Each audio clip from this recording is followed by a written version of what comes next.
Lemmy had one of the most recognizable and iconic voices in heavy music. Lemmy's got the voice in rock and roll. But the truth is that he did not always have that much rasp and distortion in his voice. Rock and roll is that voice. So what we can do today is take a look at the earliest known versions of the song, which Lemmy had a chance to perform for longer than any other in his career, and hear how one of the most recognizable voices in rock music came to be.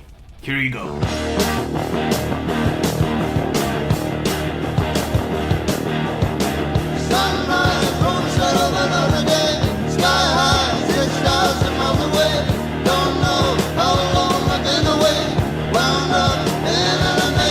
The first version of Motorhead, written by Lemmy for the band Hawkwind, features a rather soft and melodic vocal line, perhaps even too soft for Lemmy.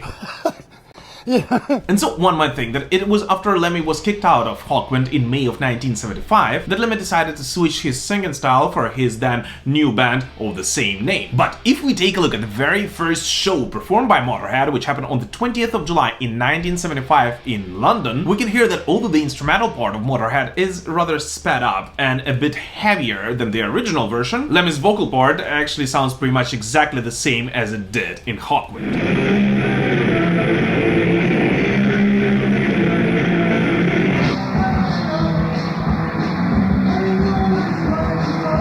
Even more, when the boys went to the studio later that year to record their first studio album, which actually turned out to be their fourth studio album, no sign of that classic Lemmy voice can be heard in those recordings.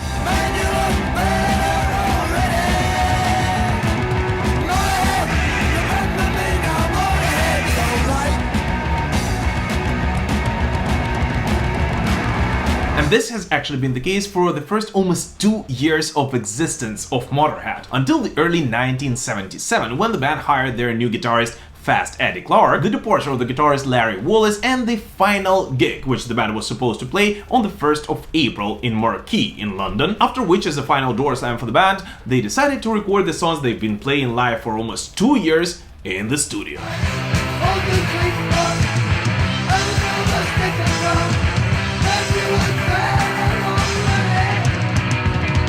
By the way, a fun fact, the boys only had 2 days in the studio to both record and mix the record. And so they actually did a lot of, well, interesting stuff to stay awake for both of those nights. And be as productive as they possibly could. To the point that they actually recorded and mixed 24 versions of this song alone. And also, since we're having a little break here, I just wanted to point out that only half of the people who are watching my videos are actually subscribed to the channel. So if you still haven't, please consider doing that, as well as leaving a comment whether you would like to see more information about Motorhead and Lemmy on this channel.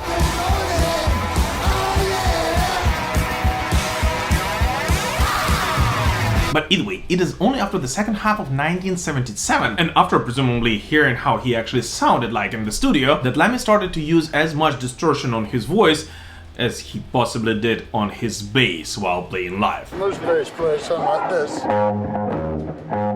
whereas I sound quite different.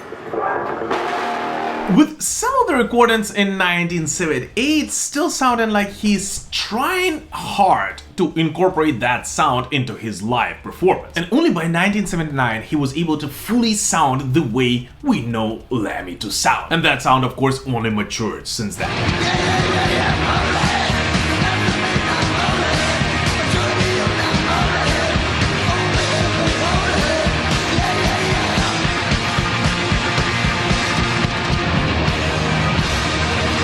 But one of the craziest questions for me personally is how come Lemmy was able to make his voice sound the way he did while making it seem so effortless and still being able to hit pretty high notes.